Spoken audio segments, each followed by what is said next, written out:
सुप्रभातम मित्राणि नमः संस्कृताय। स्वागत है आप सभी का आपके अपने YouTube चैनल संस्कृत प्रज्ञा में। मैं हूं आपका मित्र संतोष कुमार। दोस्तों, आज पुनः TGT संस्कृत 2021 शिक्षक भर्ती हेतु 12वीं किरातार्जुनीयम से श्लोकों का वाचन सहित वीडियो लेकर उपस्थित हुआ हूं। दोस्तों, जैसा कि आप लोगों ने हमारे पिछले वीडियो में किरातार्जुनीयम से लगभग 25 श्लोकों का वाचन कर चुके हैं, तो आज उसके आगे के श्लोकों का वीडियो लेकर उपस्थित हुआ हूं। तो जितने भी भाई बहन संस्कृत शिक्षक बनना चाहते हैं और लगातार तैयारी कर रहे हैं, यदि वे चैनल को अभी भी सब्सक्राइब नहीं किए हैं और बेल आइकन को प्रेस नहीं किया है, तो प्लीज़ चैनल को सब्सक्राइब करके बेल आइकन को प्रेस कर लें, ताकि आने वाली नई वीडियोज़ की सूचना तत्काल आपको प्राप्त हो सके। तो आइए मित्रों, आज की वीडियो का पहला श्लोक देखें। एतेरयित्वा गेरमात सत्क्रिये गतेथ पत्यो वन सन्निवासिनां प्रवेश्य कृष्णा सदनं महीभुजा तदा चक्षे अनुज सन्निधौ वचा। अथ वन सन्निवासिनां पत्यो इत गिरिम ईरयित्वा आत सत्क्रिये गते महीभुजा कृष्णा सदनं प्रविश्य अनुज सन्निधौ तत वचः आचचक्षे।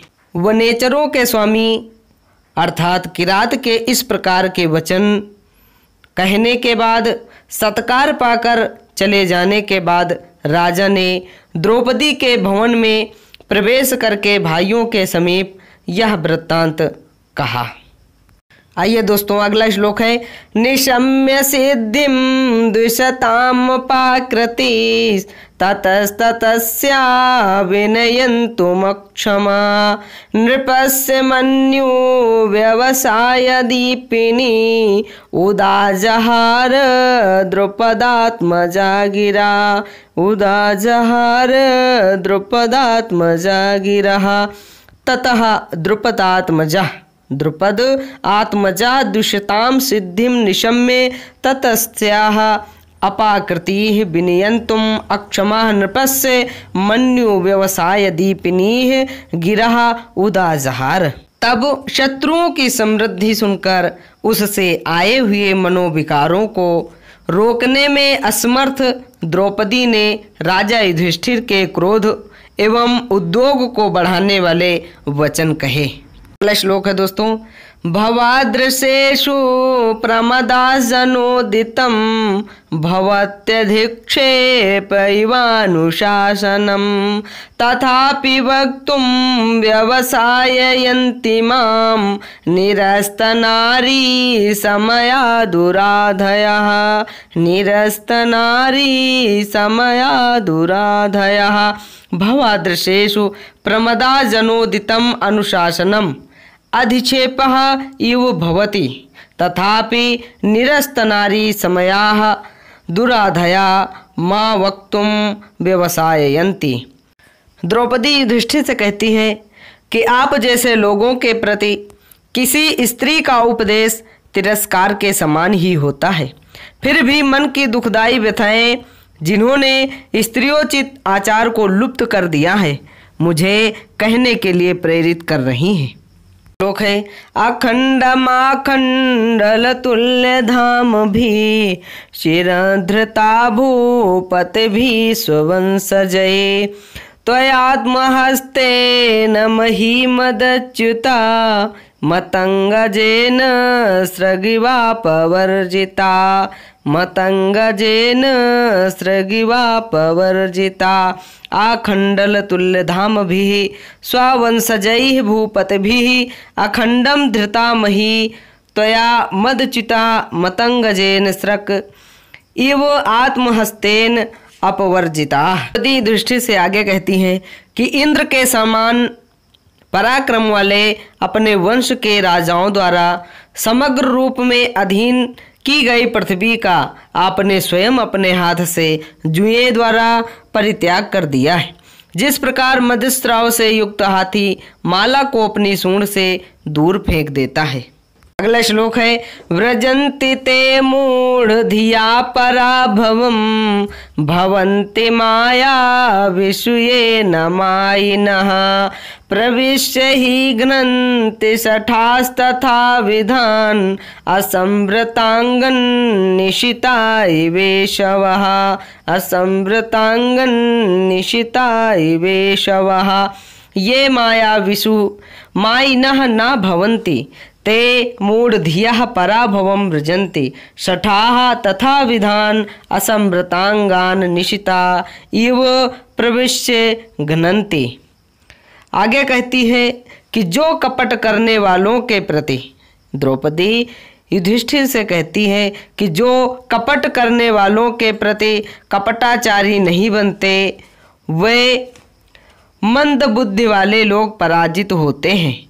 अपने अंगों को सुरक्षित न रखने वाले वैसे लोगों में प्रवेश कर धूर्त उन्हें उसी प्रकार मार डालते हैं जैसे तीक्ष्ण बाण कवच आदि से आरक्षित अंगों वाले लोगों के भीतर घुसकर उन्हें मार डालते हैं। श्लोक है गुणानुरक्तन अनुरक्त साधनः कुलाभिमानी कुलजाम नराधिपः परस्त्वदन्या कायवापहारयेन् मनोरमाम् आत्यवधूमिव श्रयम् मनोरमाम् आत्यवधूमिव श्रयम् अनुरक्त साधनः कुलाभिमानी त्वदन्यः का इव नराधिपः गुणानुरक्ताम् कुलजाम मनोरमाम आत्मवधूम इव श्रियम परैहि अपाहारेत। सहायकों से संपन्न तथा अपने कुल पर अभिमान करने वाला आपके अतिरिक्त भला दूसरा कौन राजा।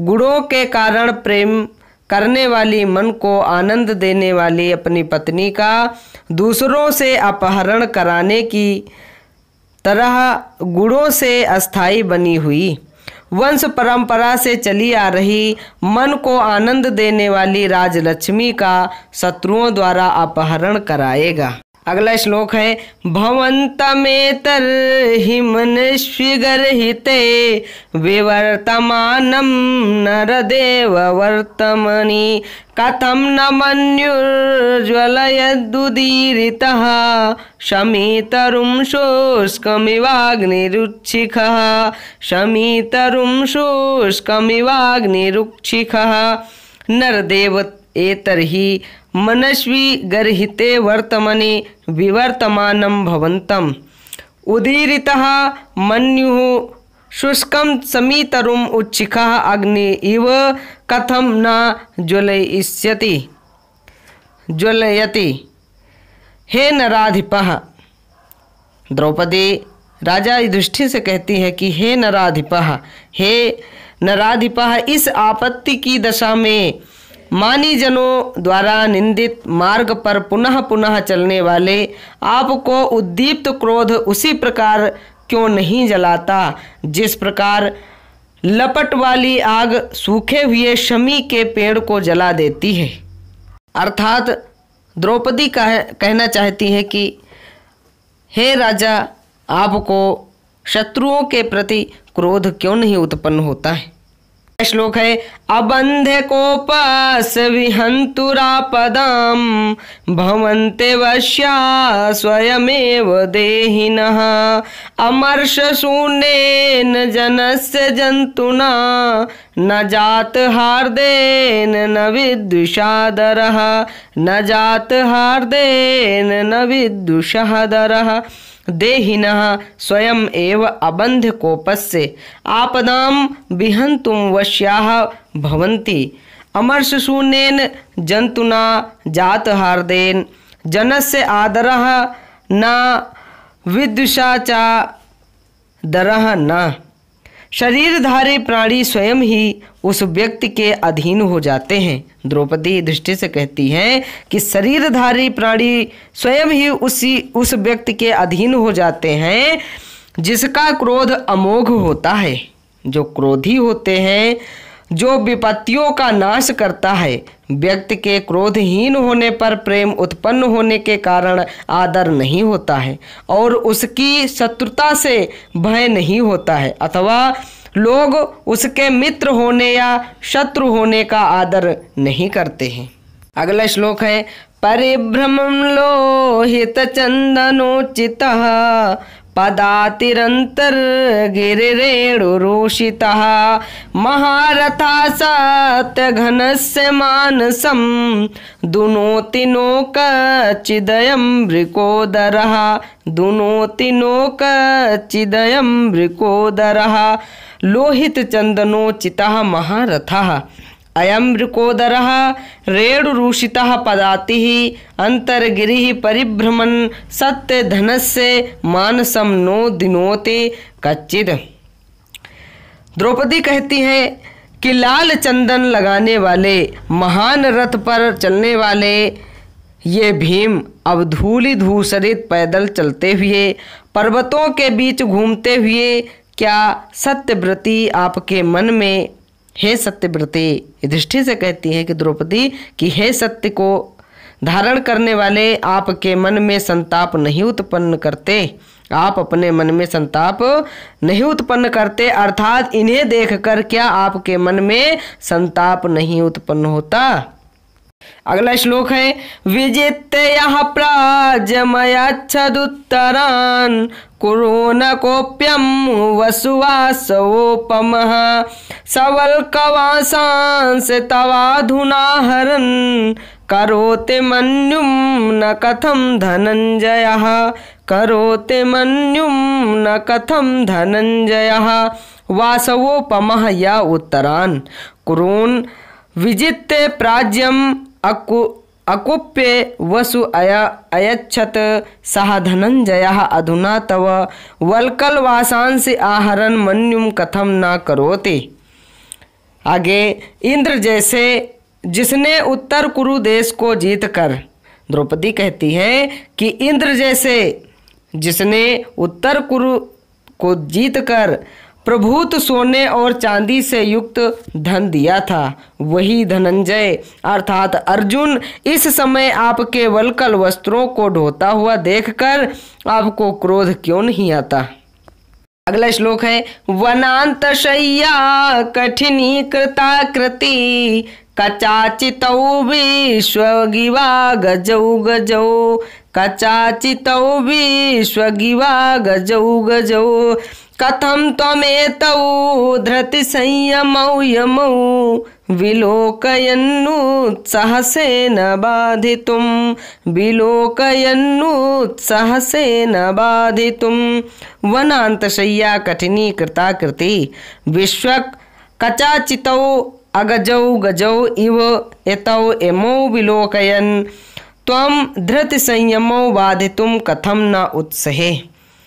आगे कहती है कि वन की भूमि रूपी सैया से कठोर बने हुए शरीर वाले सभी ओर से केशों से व्याप्त दो पर्वतीय हाथियों जैसे इन दोनों जुड़वा भाइयों अर्थात नकुल और सहदेव को देखकर आप अपने धैर्य और संयम को छोड़कर साहस क्यों नहीं करते, अर्थात इन्हें इस अवस्था में देखकर भी आपका धैर्य और संयम क्यों नहीं टूटता।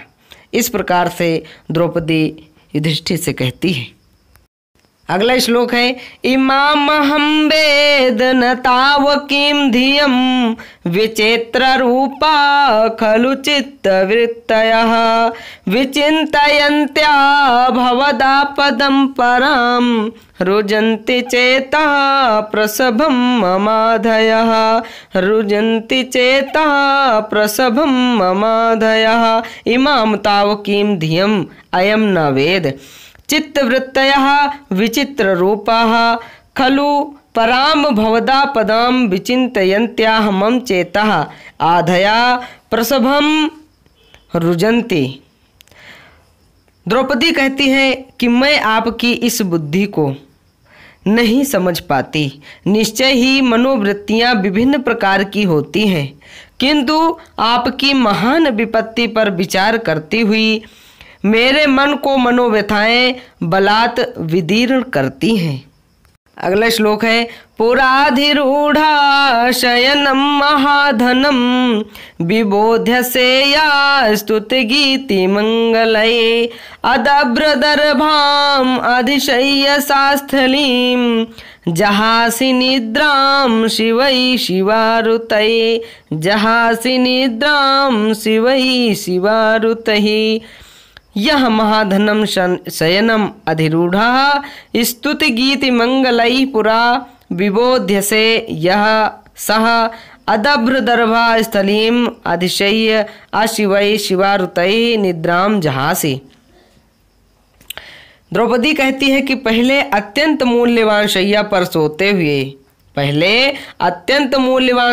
सोते हुए आप जो स्तुति परक गीतों के मंगलों से जगाए जाते थे, वही अब आप कुशों से भरी हुई नंगी भूमि पर सोकर शियारिनियों के अमंगलमय रुदन से निद्रा त्यागते हैं।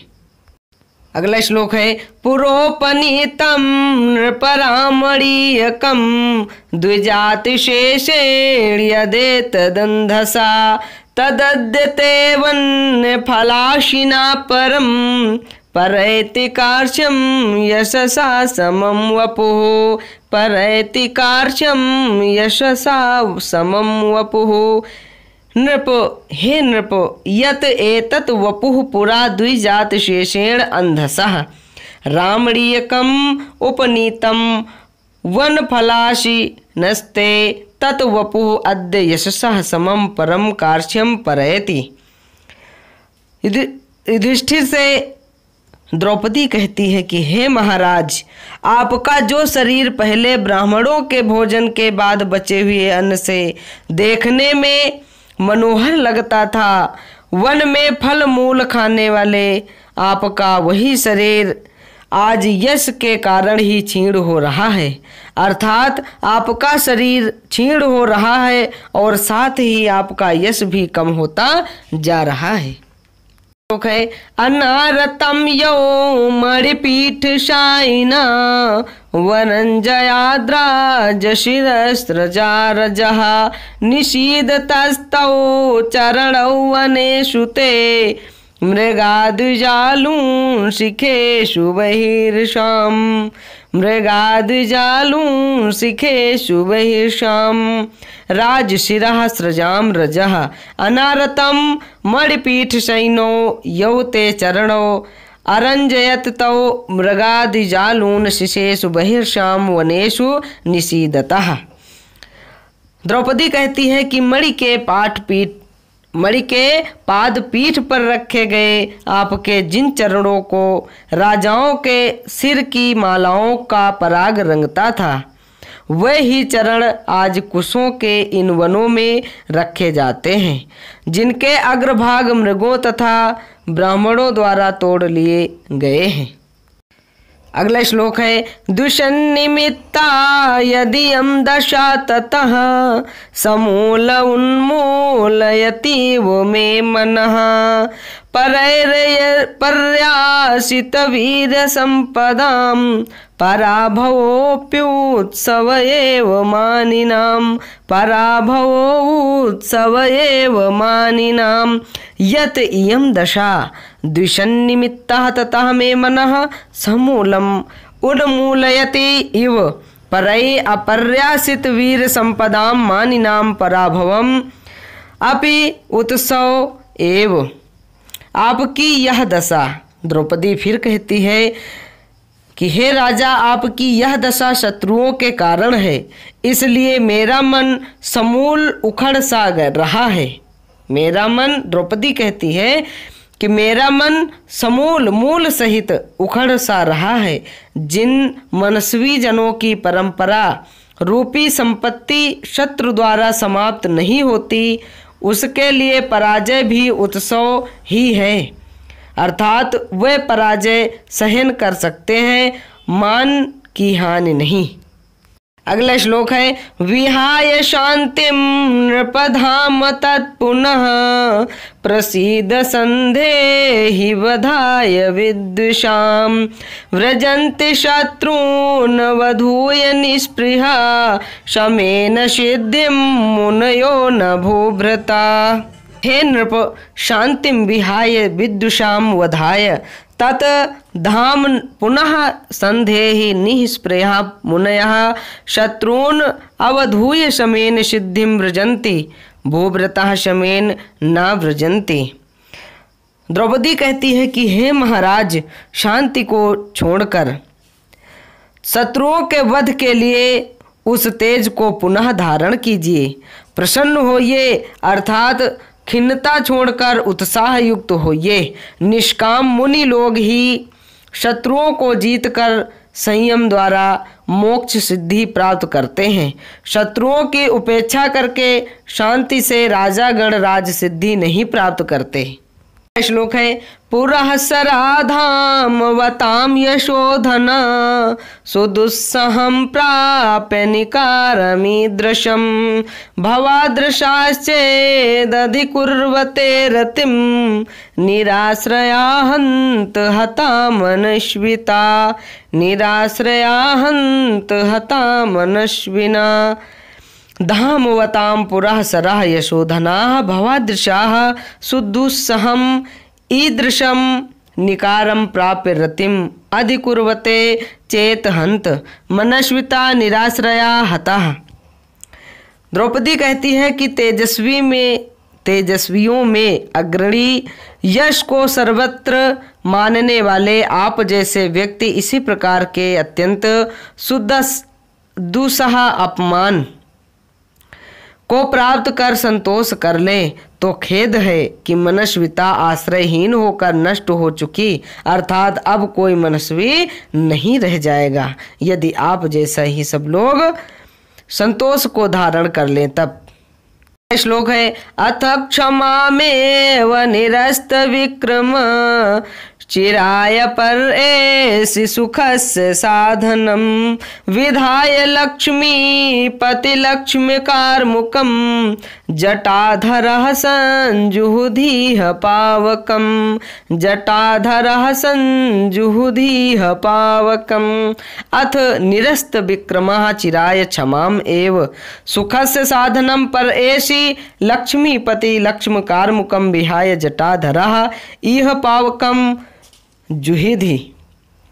द्रौपदी कहती है कि यदि पराक्रमहीन होकर चिरकाल तक क्षमा को ही सुख का साधन मानते हैं तो राजा के चिन्ह धनुष को छोड़कर जटा धारण कर इस वन में अग्नि में हवन कीजिए। अगला श्लोक है न समय परिरक्षणं क्षमं ते नृकति परेषु परेषु भूरि धाम्नः अरेषु हि विजयार्थिनः क्षितीशः विदधति सोपधि संधि दूषणानि परेषु नृकति परेषु सत्सु भूरि धाम्नः ते समय परिरक्षणं न क्षमं हि विजयार्थिनः क्षितीशाः अरेषु सोपधि संधि दूषणानि विदधति। द्रौपदी युधिष्ठिर से कहती है कि जब शत्रु अपकार में लगे हुए हैं तब आपको समय की प्रतीक्षा करते रहना उचित नहीं है। विजय चाहने वाले राजागण शत्रुओं के साथ संधि में बलपूर्वक दूषण उत्पन्न करते हैं, अर्थात संधि को भंग कर देते हैं और युद्ध करते हैं। आइए दोस्तों, किरात अर्जुनियम के प्रथम सर्ग का यह अंतिम श्लोक है जो कि मालिनी छंद में है। विधि समय नियो दीप्ति संहार जिहिमा शिथिल वसुमगाधे मग्नमापत्य योधव रिपुतिमिर मुदस्यो दीयमानं दिनादो दिनकृतमिव लक्ष्मी त्वां संभेत भूयः दिनकृतमिव लक्ष्मी त्वां संभेत भूयः। विधि समय नियोगात अगाधे आपत्य योधव मनम दीप्ति संहार जिहिमा शिथिल वसुम रिपु तिमिर उदस्य उदीयमानं त्वां दिनादौ दिनकृतमिव लक्ष्मी भूया समभ्येति। द्रौपदी अंत में राजा युधिष्ठिर से कहती है कि भाग्य और समय के नियम के कारण अपार विपत्ति रूपी समुद्र में डूबे हुए प्रताप के नाश के कारण मंद अल्प धन वाले शत्रु रूपी अंधकार को नष्ट कर उन्नति के मार्ग पर चलने वाले आपको राज्य लक्ष्मी पुनः उसी प्रकार प्राप्त होवे जिस प्रकार विधाता और काल के नियम के कारण विपत्ति भूत समुद्र में डूबे हुए किरणों के नष्ट हो जाने से मंद अल्प प्रकाश वाले शत्रुभूत अंधकार को दूर कर आकाश में ऊपर उगने वाले सूर्य को प्रकाश की शोभा प्राप्त होती है। दोस्तों, इन्हीं श्लोकों के साथ आज का हमारा वीडियो यहीं पर समाप्त होता है। फिर किसी अगले वीडियो में उपस्थित होऊंगा। तब तक के लिए नमस्कार। नमः संस्कृताय, जयतु संस्कृतम, वंदे मातरम।